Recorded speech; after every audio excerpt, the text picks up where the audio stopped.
I hear them coming near. Their heart it beats with fear.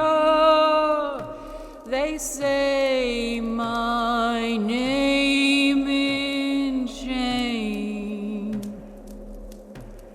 My words they were abused. My healing they misused. And now I stand accused. They came to light the flame. They came to watch me hang and burn my gifts away. But once the smoke's removed, my body's been abused.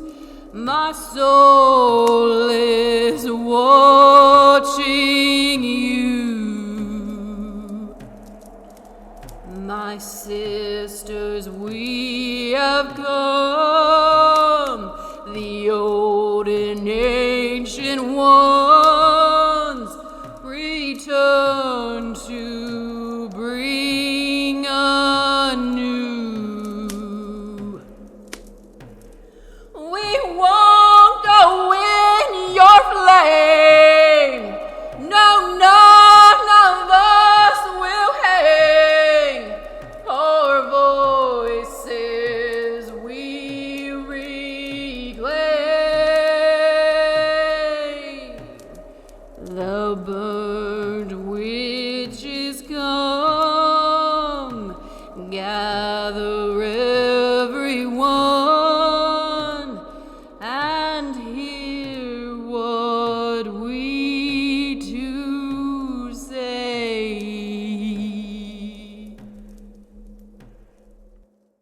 Welcome to Burnt Witches, a limited series podcast where history rises from the ashes and comes back to you in a modern way. Here we discuss all things labeled magic, esoteric, spiritual, or the modern broad label woo. Looking to dispel myths, we will meet brave souls who came here to help, heal, and educate. But first, a step back in time with a few facts. Did you know that the first literary mention of necromancy actually appeared in Homer's Odyssey? And in this book, this is when the powerful sorceress Circe traveled to the underworld with Odysseus to determine the success of his impending voyage home. By raising the spirit of the prophet Tiresias, who was known for his clairvoyance, they had hoped to gain insight into Odysseus's future. And that's why today's show is dedicated to usually other shows we picked one person or a trial group.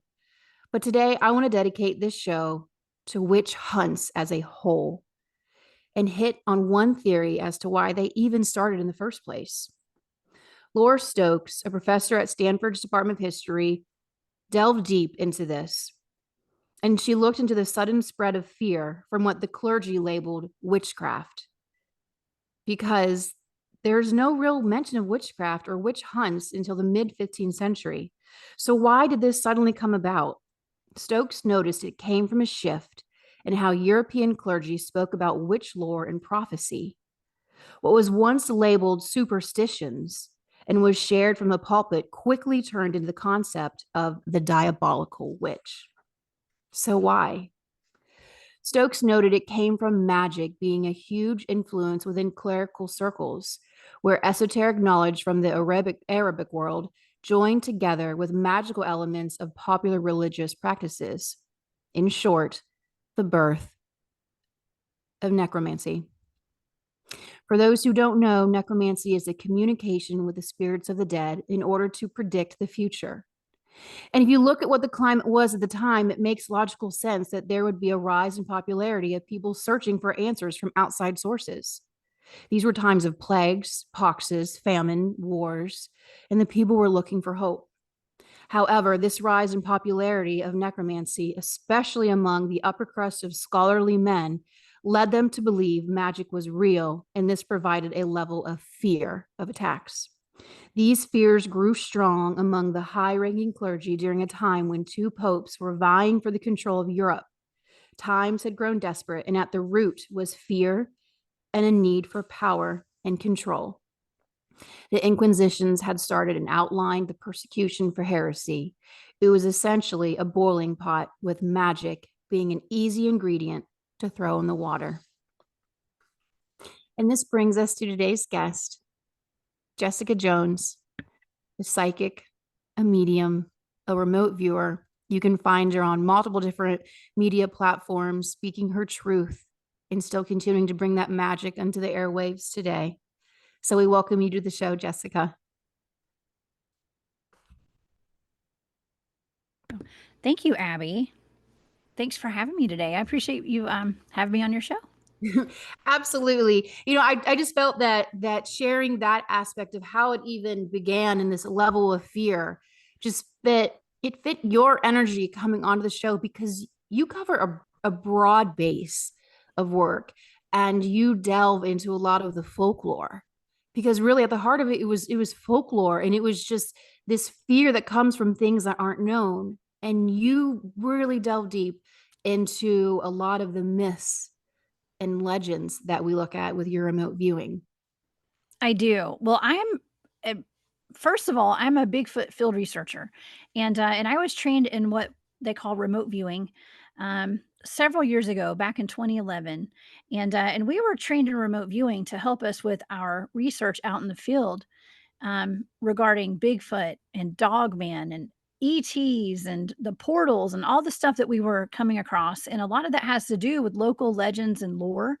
And I'm remote viewing targets that involve, witches and Cherokee legends and you name it. The stuff that is the stuff of nightmares, to some people, and monsters that aren't supposed to exist. That's my specialty.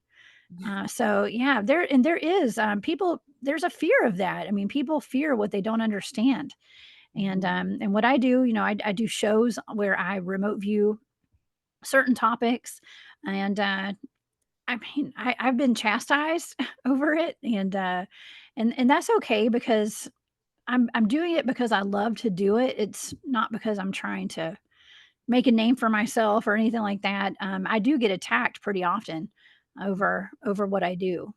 Yeah, absolutely. It's at the heart of all of it, really at the heart of everyone who works within these worlds. It's a sense of questioning and of searching. They're looking for answers. I once had a client and we went into her Akashic records for everyone at home that's looking at past lives. And they always show me a life of how it is reflecting in this current lifetime. But they took me to a time, it was in the late 1500s, and they showed me her house, and she had stacks of books inside because she had a deep love for knowledge. And at that time, women weren't allowed to read. And it brought me to a scene of she was being held outside of her house because they had caught her once again storing books inside. And they threw all of her books in the house, and they trapped her husband and her children inside, and they burnt the house and they made her watch it. And Mhm. then she spent the rest of her life, they put her in prison for it. Because when I looked at her energy now, she was still in a cage. She was still in that prison. And when I asked, well, what are you doing in this lifetime now? Did you pursue a career? And she said, no, I never pursued anything. I've always been in loving support of my husband and my children. But she has still carried in that love of books. Her favorite thing to do, no matter where they travel, is to go into libraries and to read. Wow. And really, at the heart, I think so much of this is the soul's desire to have information. And that's what you do. You go in and you're a seeker of information. And then through that, still, even in this day, there's levels of persecution that's still happening. Oh, yeah, and I come from a very long line of women in my family, that are very psychic, and kind of hid their gifts and denied them in a lot of ways. When I was a teenager, I couldn't get away with anything because my mom was so psychic. She knew my moves before I knew them. And my grandmother, my great grandmother, was a seer, but she was very religious, and even had possible ET abductions happening to her and my great aunt and stuff. And she attributed all of that to angels moving them out of harm's way and things like that. And wouldn't really admit to being a psychic. But I know that I'm not going to say she suppressed her abilities, but she just didn't talk about them at all. And it was, I'm not going to say it was kind of like a dirty word or whatever, like psychic, but I was embarrassed to ever come out and say I was actually psychic. There was some kind of stigma to it. Mhm. And so when I was doing my remote viewing. I didn't know what remote viewing even was until I was taught it by the head of one of my Bigfoot research teams. And when it was easier coming out to the public as a Bigfoot field researcher than it was a remote viewer because that entailed saying, "Hey, I'm psychic," and I admit it. So Yeah. um, once I embrace that, and I mean, I'm proud of it now, and encourage other people to explore their psychic abilities and do things to, decalcify your pineal gland and things like that. I really am out there putting myself out there now, something that, my mom, my grandmother, my great-grandmother, they weren't able to really do that. And so I'm out here kinda showcasing my abilities and talents, to encourage other people to explore theirs. Yeah. I would love to get what is your, because it is that, I feel like psychic is that dirty word. It Even is. amongst the people who do this work, it is. It's like, oh, don't label me a psychic because there's so much stigma still attached to it.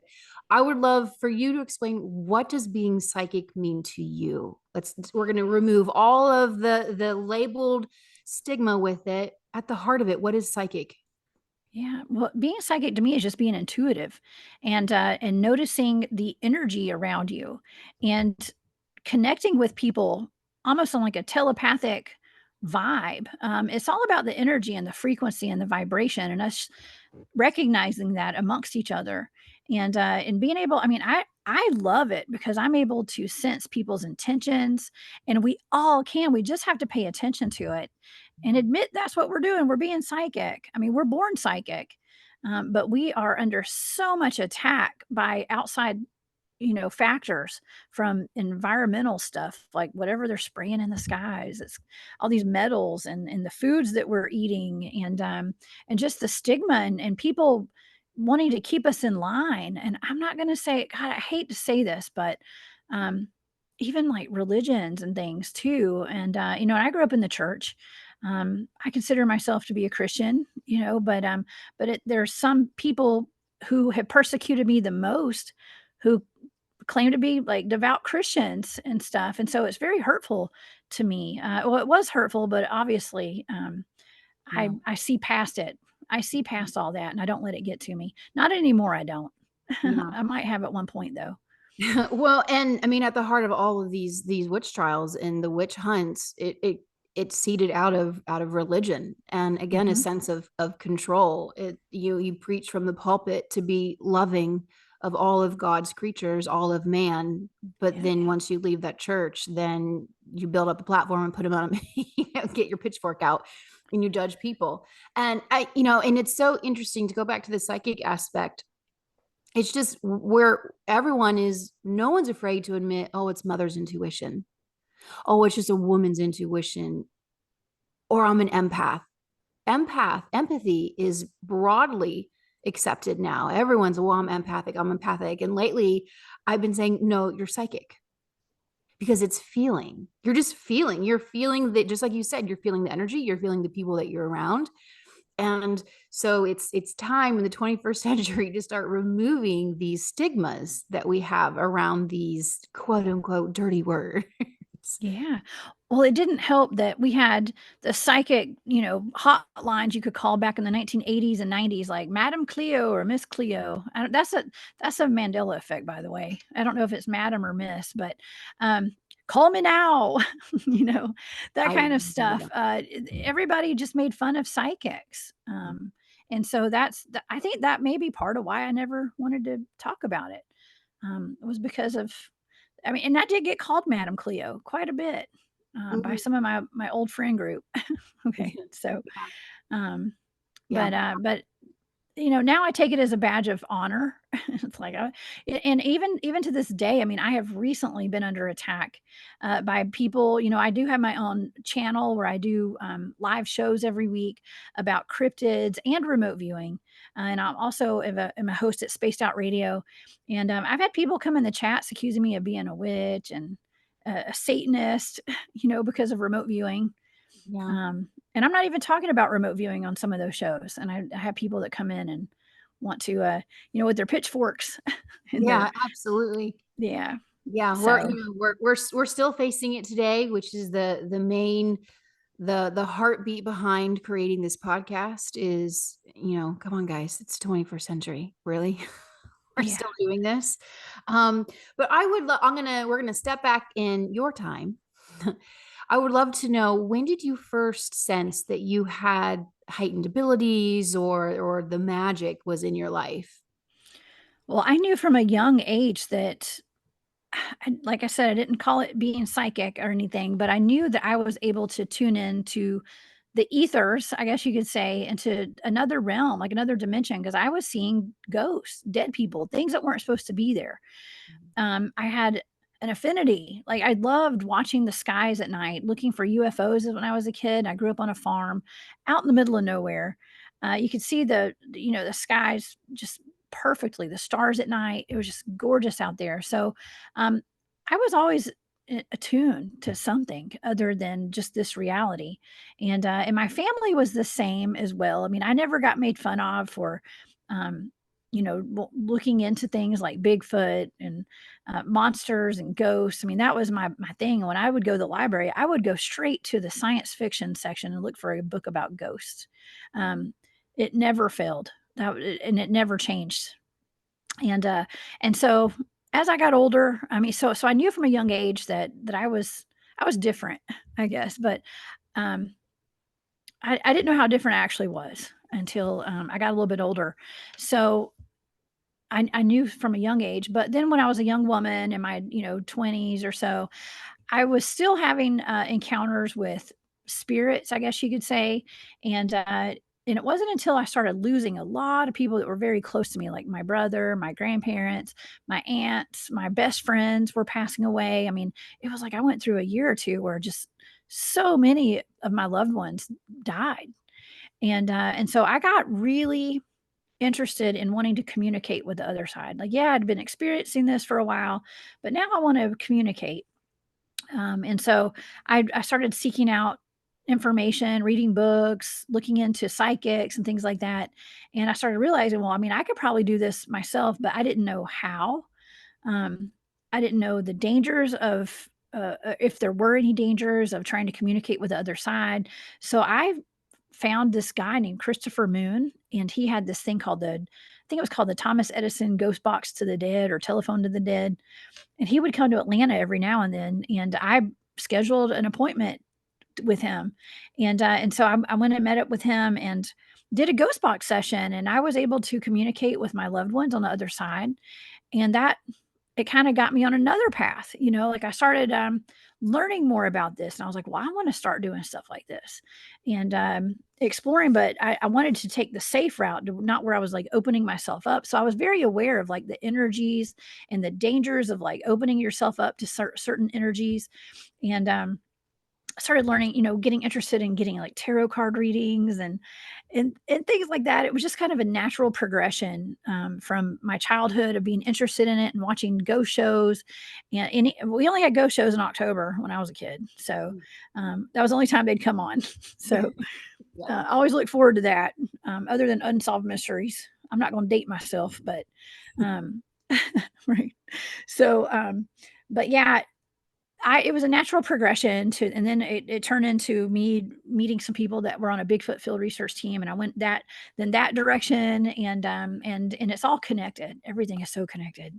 Mhm. But yeah, but I knew from a very young age, and plus my father of all people would tell me stories about him waking up in the middle of the night and seeing his great grandmother sitting on the dresser by the bed and him thinking it was me. And stories of my family having fireballs floating from outside the house in the woods, coming from the woods when my great great great grandmother was passing away, and circling the house and going under the house and inside the house, and passing over by the bed where she was dying, and then going out of the house and back into the woods. I mean, these are just stories that were passed down, and I knew that it ran in the family. Yeah. High strangeness. High Yeah. strangeness. Did that, one of the questions I've asked others on the show is, does it run in the in your bloodline? And we've already covered that here. It obviously runs very strongly within your bloodline. Mhm. Did it help you? Because in some of their guests, the bloodline had suppressed it. They knew it was there, but oh, we don't talk about that. But it seems in yours, it was expressed, it was spoken about. Did that help you down your road, down Yes, the path? absolutely, it totally did, and especially having such a supportive mother. My mom is, like, my biggest advocate and, like, supporter, and so she's always encouraged it, and, she actually was turning me on to really good tarot readers that were on YouTube and stuff, when I've gone through a lot of trauma in my life. I guess I can't just guess. I can say I've definitely been through a lot of trauma in my life, up until even recently. I've been through some pretty serious trauma that I don't talk about publicly, but that trauma has put me on the different paths. It's kind of changed my direction in a lot of ways. Every time I've experienced something that was so traumatic, it kind of put me in another direction as far as my spiritual path, like another detour. And life is all about these detours, right? It's all about the journey, not about the destination. I just live in the present moment at this point because I've been through so much. I try to enjoy every waking moment of every day, because I don't know if we're promised tomorrow. We're not. But yeah, my mom has always been a very big supporter, and she's very much into the same stuff I'm into. And my dad too. I mean, he laughs at me. He thinks it's hilarious that I'm a Bigfoot field researcher. He just wants to hear all my stories so he could tell all of his friends. And yeah, I need to give him some more of my cards too, so I can like he can pass them out to all of his buddies when they're, around the campfire or whatever. But yeah, he's hilarious. They totally support me 100% in all of this that I do. My grandparents as well. My one grandmother who's still alive, she's a big supporter as well. She carries around her Bigfoot keychain that I gave her, with the Cryptid Huntress on it. So she's 92, I think. So yeah. Yeah. But yeah, like I said, my great grandmother on my mom's side, she she was very she would talk about seeing things, like seeing dead people and stuff like that, and being able to do that. But she wasn't like shouting it from the mountaintops or anything. Yeah. But we were all very aware of that. And of course, my other great grandparents on my dad's side, they lived in a haunted house, and my aunts they would always talk about it. And yeah, it definitely helped. I mean, and that's why I try to be so open with my son about all this stuff, and I take him out in the field with me sometimes, or we just go camping, because I want to expose him to all of this. I don't want him to ever feel like he cannot talk about the things he experiences, because I know when I was his age, he's 9, I was having experiences that I couldn't understand or explain. So I don't ever want him to feel like he can't tell me or talk to me about that. Mm-hmm. What do you think it is about the bloodline? I'm just thinking of the listeners at home who are wondering, well, why is it? Why does it come through in a bloodline? I mean, I have my theories on that. What are your theories on why it remains generation to generation going down? I don't know. It could be a whole lot of different stuff, a lot of different things. Potentially, I believe in reincarnation, and so maybe we're just reincarnating into the same family. I don't know. I don't feel that that's the case for me personally, but I'm not sure. It could be that. Um, I don't know. That's a great question because I'm not sure. When I think of my answer for that, I'm thinking of, like, ET abductions and stuff like that too, and it could be genetically because I have had up close and personal encounters with extraterrestrials, or what I would appear to me to be extraterrestrials. At this point in my journey, I don't know what's what anymore. Okay. Yeah. Um, Well, the more that I learn, the less I know. I'm glad that you brought that up because we've mentioned ETs a number of times already in the show. There is so in my childhood, I had all of my ET experiences, my and I don't call it abduction experiences. And then I had my spiritual, my ghost experiences, and I kept them very separated. And I felt that I almost had these two very compartmentalized worlds that didn't mix or mingle. And guys, it took me 30 years to figure out that it all comes from the same place.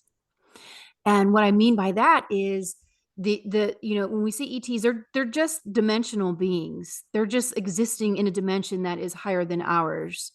And when you are in that dimension, you have all of your senses are activated. So here in the 3D, we have this veil. So I don't know if you guys are seeing memes or there's like, oh, the veil is thinning, the veil is getting thin, and people are like, what are you talking about? This veil. So this veil is where our third eye, right here in our forehead, is there's a veil over it. Imagine like Wizard of Oz, right? There's that curtain. Well, when you raise your vibration and you're in a higher dimension, the veil is not there. So the abilities that the people are experiencing here, the awakening that some people have heard of, this is what it is. So everybody has these abilities. It's just whether we have raised our own vibration, our own frequency to experience them. And then that's where the connection lies. Oh, yeah. Yeah, so when I was a kid, I look back on my experiences, and, when I was a kid, I was seeing, people standing around my bed at night when I'd wake up, and they looked as solid as you and I, Mhm. just like regular people, but wearing period clothing, like Victorian era clothing, and they would talk to me and their mouths would not move, and so it was like telepathy, but I could hear their voices loud and clear. And then as a young adult, I started having ETs in my room at night when I'd wake up, and they would have the same characteristics, but they just look different. And Mhm. they would talk to me and I could hear their voice, but their mouths wouldn't move. I don't even know if they had mouths. Okay. I don't remember that. I couldn't see them that well, but I made the connection. Eventually, it's like, okay, well, all of those times that I was seeing ghosts, those were probably ETs, and my brain just couldn't comprehend what I was seeing, so I made them into, people, humans, Mhm. Mhm. and so or they projected that so I wouldn't be scared, you Yeah. know, potentially, Yeah. but it's really interesting how, 2020 hindsight is 2020, right? So, it's almost like a natural progression, um, on the journey is like understanding that all this is connected 100%. And yeah, and that's kind of like what I like to talk about that on my shows is the connectivity of all of this phenomenon. It's just all connected, and I have never strayed from that message. It's like everything is just all connected. Mhm. It's all quantum. It's all within Hmm. that quantum field. And, I want to circle back really quick to your remote viewing. And I want to tell everyone at home too. So you meet these people and we're like, oh, I'm a psychic and a medium and a remote viewer and a channeler. And I think some people might think, well, how can you be all those things? Well, because all those things exist in the quantum. Once you're there, everything just opens up. And then, you just put the 3D labels on them, trying to find little Hmm. pockets of understanding, but it's all quantum. And so we've talked a lot about remote viewing, but I think a lot of people don't necessarily understand the concept of remote viewing. And that's essentially going into the quantum field. I think the best probably correlation is Stranger Things. Hmm. That's the best. That's what she was doing. She was remote viewing. So with you being a remote viewer, how does that work and feel for you? Yeah, well, first of all, once I was taught remote viewing, all of my gifts kinda came online. It feels like and they keep coming online more and more, and the more that I do this, and I started training and learning remote viewing. Now the type of remote viewing I do, 'cause since I've been public with my remote viewing, when I meet people who say they're a remote viewer, they're not trained in the same type of remote viewing that I am. A lot of people aren't, but then some people are. So to specify kind of what type of remote viewing I do. It's called coordinate remote viewing. It's the type of remote viewing that our militaries have done in the past, and they started doing it's almost like an Ingo Swan type of methodology. And if anyone's familiar with him, so I do what is called remote viewing. Coordinate remote viewing is my main one, but I'm trained in several different modes of it. And in coordinate remote viewing, and that's what I do for like my shows every Thursday night. It's actually a written. It's almost like a scientific way to utilize your psychic abilities to locate a blind target. Okay, you don't know, we don't know what the target is whatsoever. I am given a set of coordinate numbers, and they're just random numbers, usually a set of 8 numbers like 1, 2, 3, 4, 5, 6, 7, 8. Okay, and that's all I get.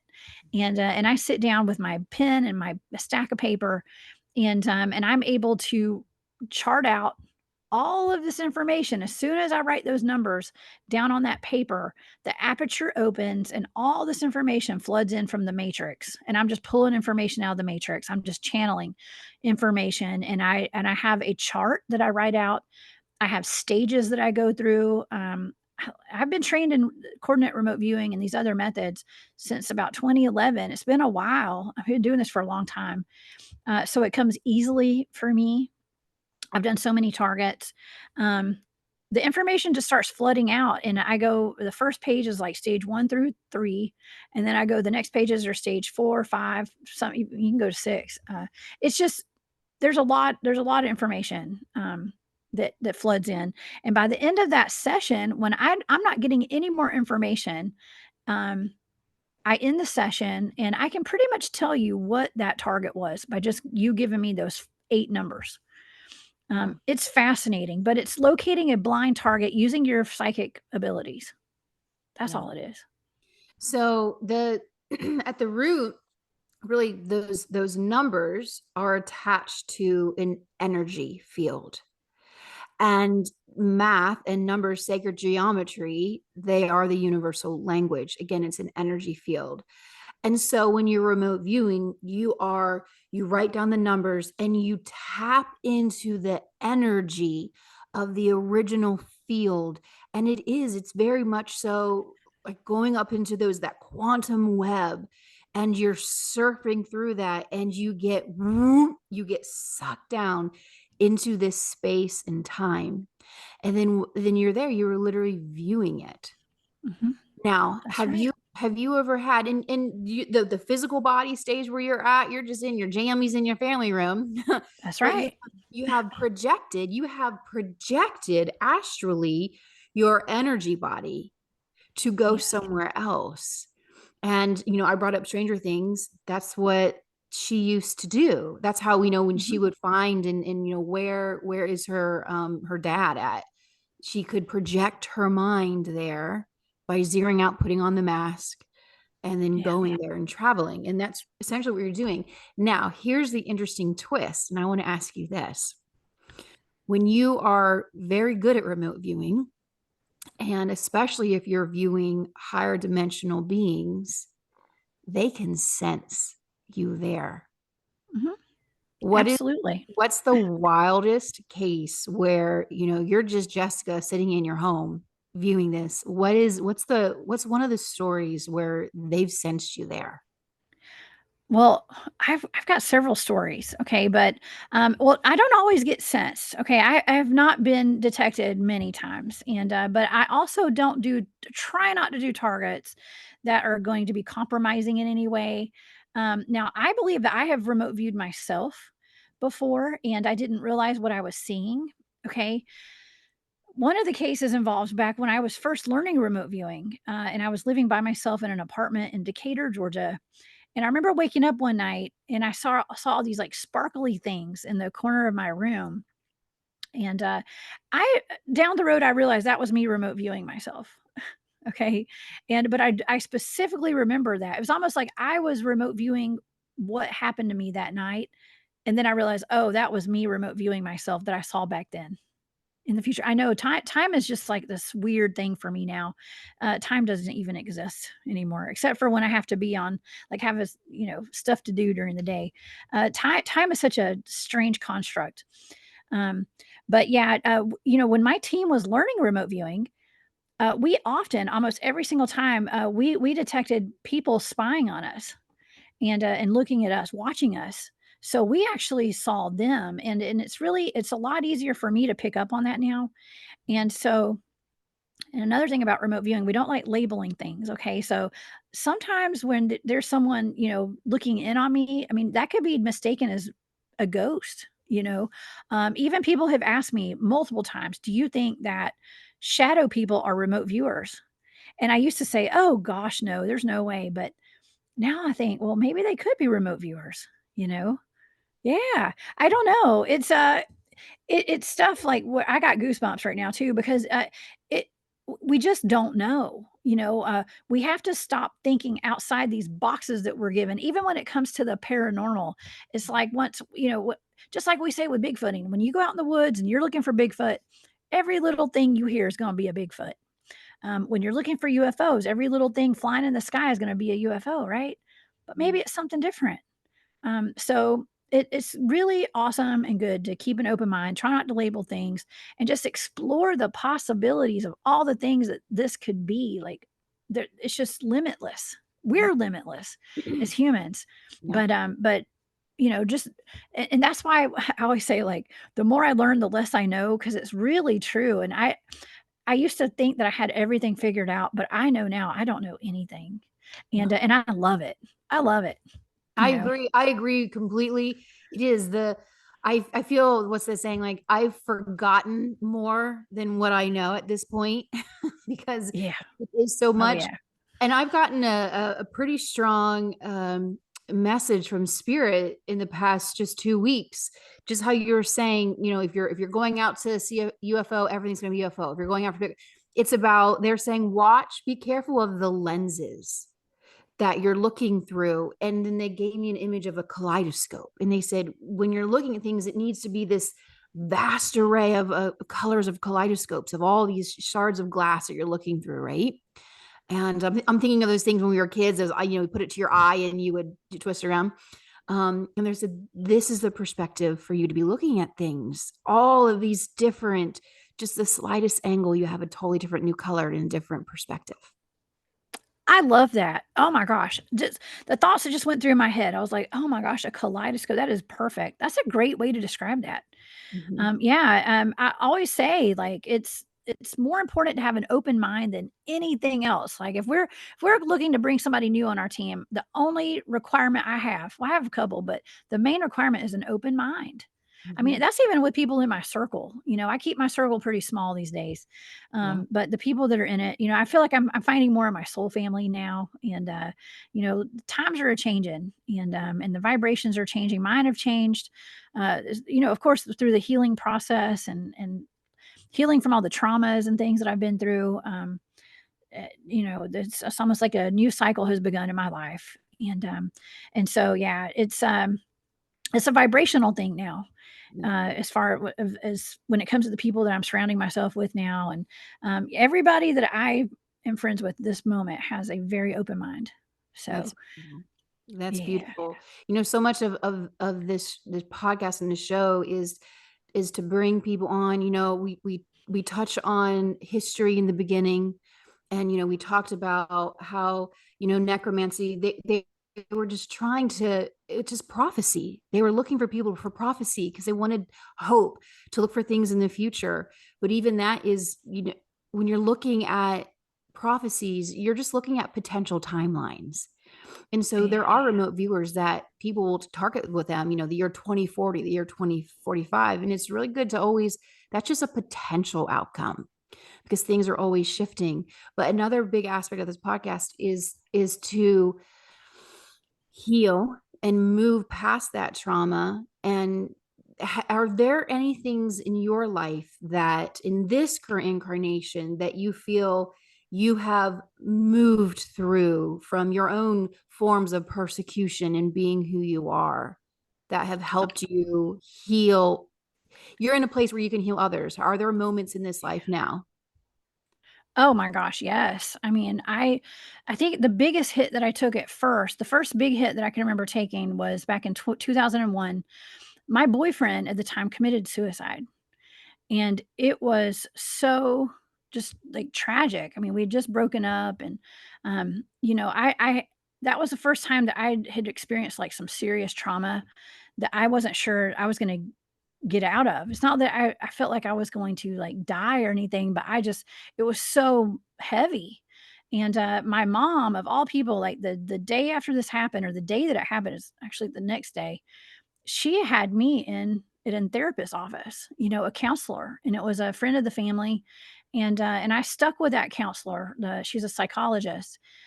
Stuck with her for a couple of years. I mean, it was and that's what got me through, and it was something like I and she was so just wonderful, and I feel like if I had not been able to start my healing journey through something like that, like, I mean, it was just like, "Whoa."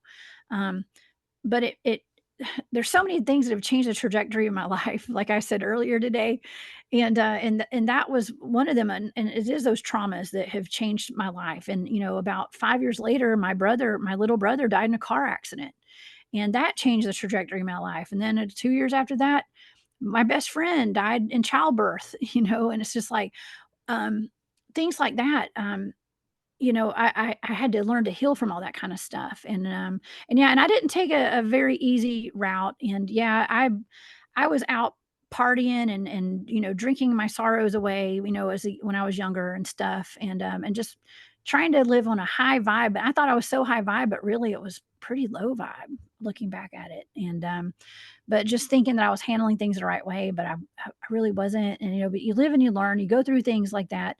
Um, and I wouldn't be the person I am today if I hadn't experienced all that. I mean, I'm a very wise woman from all the bad choices I made in life, okay? So, and I've been there, done that, and I won't do it again, I promise. But anyways, it was just all a learning experience. And yeah, and I thought that things were kind of smooth sailing. I met who I thought was like the love of my life, about what was that, about 10 years ago, 12, 11 years ago. And I got married and I had a kid, and I thought life was just going to be smooth sailing and easy from there on out. And I was going to have the perfect life. And I don't know, about 3, 4 years ago, something like that, things just took a turn for the worse. And that was another point in my life where, I had to take a whole new route, and, my life completely crumbled down. It was 2020, the year of sight, when, everything got revealed to the entire world, and, everybody started waking up on a mass scale. And apparently God needed me to wake up and, kick me in the butt and let me know that I wasn't meant to be a housewife, okay? And, my life was all an illusion. And I basically, ended up losing everything in my life other than my son and I. And that's something I never talked about publicly. But yeah, it was a horrible time in my life. Um, with and it all stemmed from my ex-husband, at this point. And so yeah, I had to, take a completely different route. My life took a 180 turn around 2020.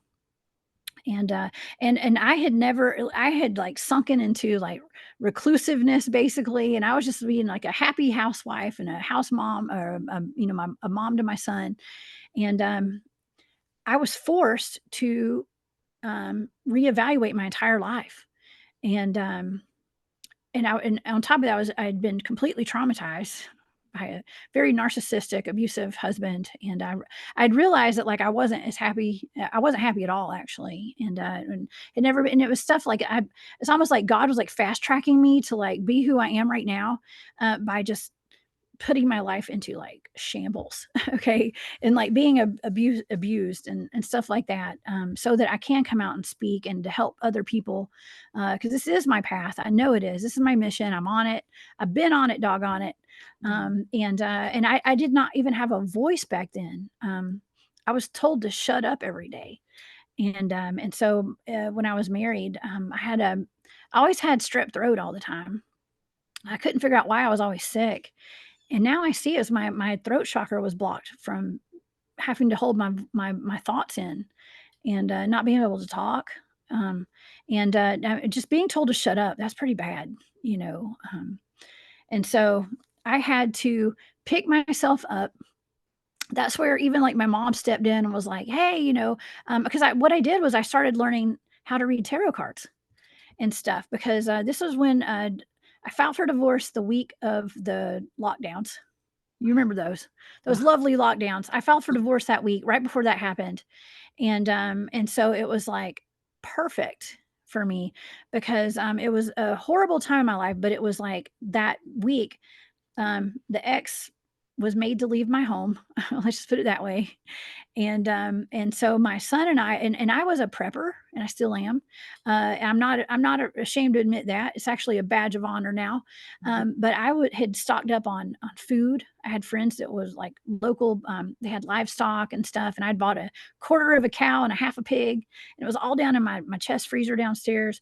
And I had stocked up on food and supplies and all that. And so when that hit, I was able to live in this home, even homeschooling. You know, my kid was doing digital learning at home, and I was by myself with my son. And it was a scary time, but I was able to take care of myself with what I had, and and start over. And that was getting on my spiritual path, and that was learning shadow work.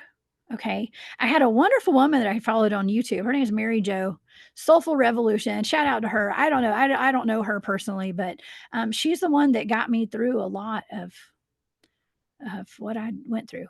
Um, just following her and learning how to getting into touching into my touching getting into spirituality, I guess is what it is. Opening up to that, and learning to read tarot cards. And I started doing that for fun. And I learned I was pretty good at it because I was already a remote viewer. And that you know, I started wanting to read cards for other people whenever I could. And so I got people, it started getting kind of popular, and I did it for free and everything because I just loved it. But then people would love their reading. So they'd be like, "Can you read for my sister? Can you read for my brother?" So like people were calling me all the time, and it kind of got overwhelming. um, but, uh, but I was able to start helping people through me helping myself, and it was helping me to help them in a way. And I mean, I still have volumes of books where I just journaled every day. I started journaling, and it was just like I'd gone into like extreme hermit mode. And that's something I didn't even know what all that was, but I was learning through people like Mary Jo. You know, like I had to do this. I was like a I didn't know what the end result was gonna be either. I just knew that I had to get through this horrible divorce that I went through, you know. And it just got worse every day. Like family violence stuff had been going on, and I had to like get restraining orders. I had to file for the divorce. Um, my ex like took all of our money and went on the run, and it was just, try you know went you know mortgage stuff was, you know, it was just horrible. Like the whole thing was just, I mean, he literally put me, um made sure I was like in financial ruin and all that stuff. So I've had to come back from all of that. And yeah, it sucks. But all the while I mean, it got to the point to where it was so bad. He actually accused me of being a witch, and like the weekend before court. Okay, this is okay. I've never talked about this publicly before, but we were going through. You know, I have full custody of my son. Um, I was awarded everything in our divorce, by the way. Okay, even though he ran off with it, and I don't know where he is today. But during that process, I guess it's important I talk about this today. I've never wanted to talk about this publicly, but during that process, we had court, and he had nothing on me at all. But you know, I was having to come at him. I had to make sure I had full custody of my son. And the weekend before court, he called like CPS and the sheriff's department. I don't know who he called. I don't know, but he told them I was a witch, and had me investigated for being a witch. Right before going, it's a tactic that, you know, people use sometimes, to try to sabotage if they don't have anything on you. And that happened to me, and that was when I started tapping into, my past lives, and and what that was, I knew that that was from all that. See, he didn't know that I was, like, healing myself. He had no idea. He had no clue, and so his tactics were to go try to destroy me and hurt me in places that would have killed me before. But see, I had healed myself and I was on that healing journey. I wasn't completely healed, but I was healing way more. At least I had a voice, you know. I even started a YouTube channel where I was doing card readings, and I titled it Oracle of the South. Okay. And I was so nervous and I was like, you know what, I'm just going to do this. And I started doing tarot readings online. That's the Cryptid Huntress YouTube channel started off as a tarot channel, and it was called Oracle of the South. Okay. And so, um, but I knew, okay, through the healing work that I had done, recognized that he was going in for a trauma response. There's a spirit that I have watched now that I have healed. There's a spirit that I have watched jump from him to other people to this day are attacking me the exact same way in the same methods with the same words that he did back when I was going through a divorce and I was married to him. So it's not a person, it's a spirit. And I've seen it jump from person to person, and they try to go for that wound from a past life of being persecuted as a witch. And they try to hammer it in, and there's a difference. This lifetime, I'm not taking it. You know, I might appear to be taking it from the outside looking in, but I'm talking about it in public. I'm proud, and the reason that it's coming at me so hard is because I'm waking so many people up, and I'm utilizing my abilities to help other people. And that's the last thing the spirit wants. This dark entity, the spirit. And Yeah, it's a control tactic. That's why they do that, is to keep me quiet. And I don't have strep throat anymore. I hadn't had it since I was married. So, yeah, Thank you so much for that testimony, Jessica. I just that story alone will help so many other people in whether they're currently in this in a similar situation or they've been in the past. And what you've demonstrated is the word alchemy and healing. And that's what you do. You take this trauma state, this negative energy, and you alchemize it into a positive outcome. And that's when you know you're a natural healer, which they want to label witch. They want to label witchcraft, but you're healing yourself. And when you heal yourself, you heal others. So yeah. thank you. Thank you for your journey. Thank you for being that light and showing it to others and to show them that it's possible. Well, thank you for letting me air that out today because it felt good. I'm the kind of person that doesn't like to air out dirty laundry, or put everything out there, because every time I've ever done that, I have been attacked even worse because people see that as your weakness. And so when people can see like what your traumas have been and what upsets you, that's where they go for the kill. They go for blood sometimes, especially when you're in the public eye. And so I was always very, and plus I had like a restraining order against my ex and stuff. So I really didn't feel it wasn't appropriate for me to ever talk about that stuff. Mm. But it's been long enough now to where I feel like I need to speak out, just to kind of put a cap on that healing process right there. Because if I can help other people, that's what I'm here for. And I have been through. People have no clue, have never had a clue because I never talked about it. And I do all this with a smile on my face. Like I am so happy to be here at this moment talking to you, Abby. Um, as opposed to like where I was. Like I look back, and it's hard to look back because that was a horrible time in my life.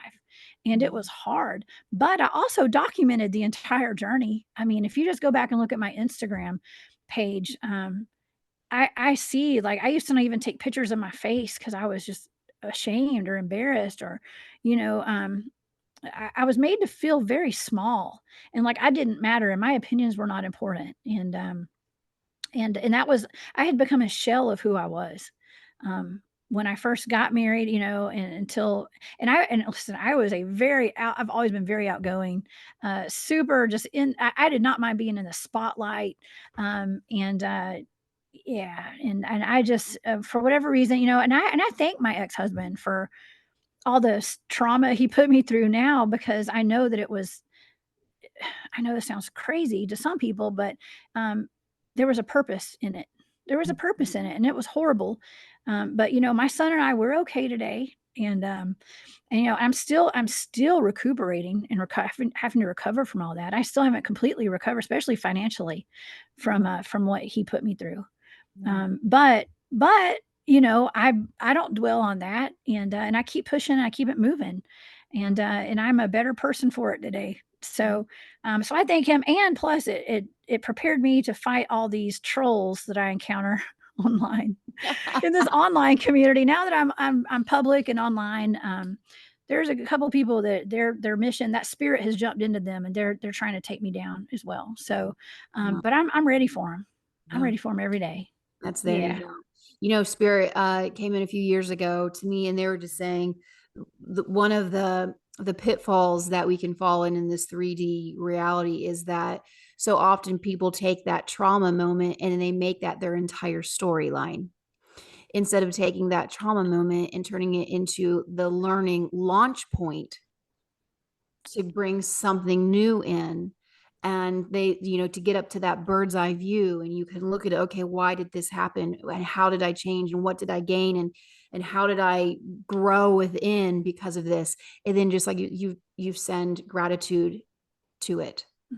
And Yeah. and when you do send that gratitude back for it, you just you move so much further down your path in a beautiful way. Yeah. Yeah, speaking, okay, so I have a couple things, a couple thoughts. Okay, first of all was when I was going through all that, and I was having to heal. Okay, like I was forced into healing, and after the separation with my ex-husband, and the through the tarot cards of all things, and that's something that I have been attacked over for being a witch, because I read tarot cards. It's the work of the devil and all that kind of stuff. Well, some of the most spiritually just beautiful people I know are read tarot cards, and they're do it to help people. Um, but I was learning the tarot. I say tarot. I'm a Southern girl. I Okay, say so I say tarot. it I say wrong. tarot I too. know. I've been corrected a few times, but the tarot, and and I was reading, and there's the Fool card, right? And that's like taking a leap of faith into a new beginning, and that's one of my favorite cards. It's like starting from scratch, not knowing where you're going or where you're going to end up, but just trust that that universe is going to catch you. Okay. And I was forced into having to take a leap of faith, basically, and trusting that the universe would catch me, and trust that when I was ready, the teacher would appear, and every single thing that I do from now on, I leap, because I've seen the power of what God can do, and the power of the universe. And I know that when I take that, I mean, if I especially if I take like a running leap and I jump, the farther you leap, the more that universe will catch you. And it is scary. Okay. But then again, I'm a Bigfoot researcher. I like to be out in the woods with Bigfoot, so I ain't scared of a whole lot. But that is scary. Okay. There's a lot of things that are scary, but just trust that the right people will show up at the right time. Mhm. Okay. Just go towards your path, get on your path.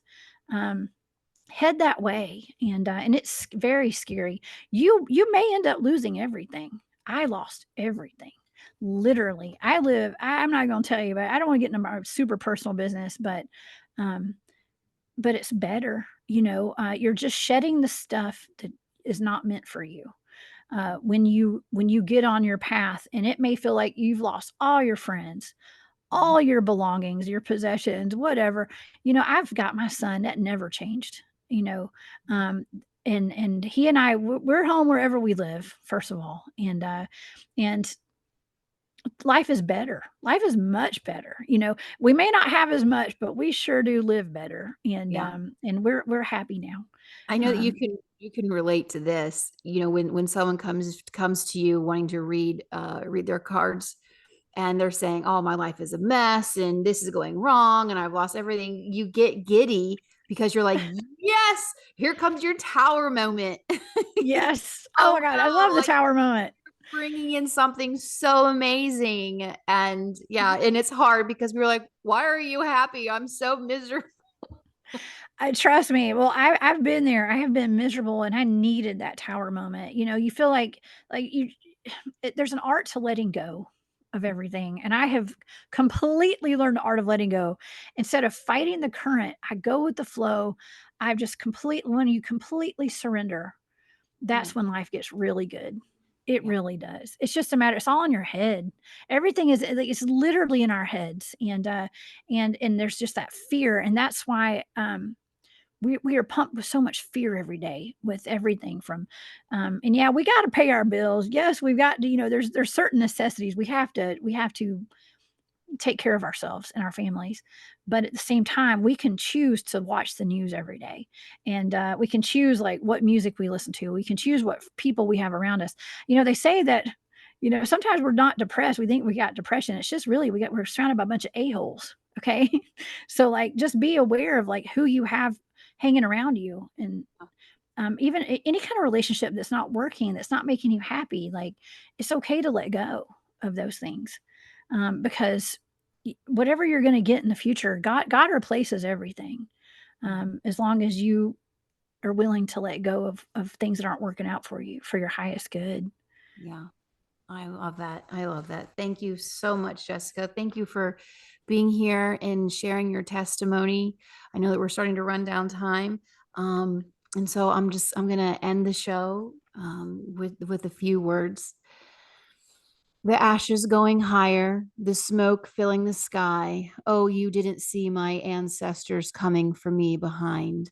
As you light the flame of fear, burning away the inner voice rumbling near. Oh, you thought turning us to dust, we'd lay in the ground, burying your lust. But a fire burns in our blood, memories drum through our veins. We are the burnt witches returned, the ones you thought you burned away. But our voices rise together in echo from a deep place you know. Our hearts, they do not tremble. We've come to awaken and help you grow. And on that note, how can our audience find you? Oh my gosh, that was so amazing, Abby. Okay, I can be found at thecryptidhuntress.com. That's my website. All of my social media links are there. Also, I have a YouTube channel. That's the Cryptid Huntress. I do live shows there twice a week, Wednesdays and Thursdays. Also, I am a weekend host at Spaced Out Radio. You guys can find me there on YouTube and all over social media. But that's about it. Just look for the Cryptid Huntress. I'm all over the place. And thank you, Abby, so much for having me today. Absolutely. Thanks again for offering your testimony and for being just another beautiful burnt witch come back to return. Thank And you. I'm glad I'm absolutely. here. Uh, To re listen to today's episode or to catch any other shows, please go to host Abby Lynn's website at abbylynn.co, where you can also find merchandise and other recordings. Thank you for tuning in. We'll see you around the fire for the next one.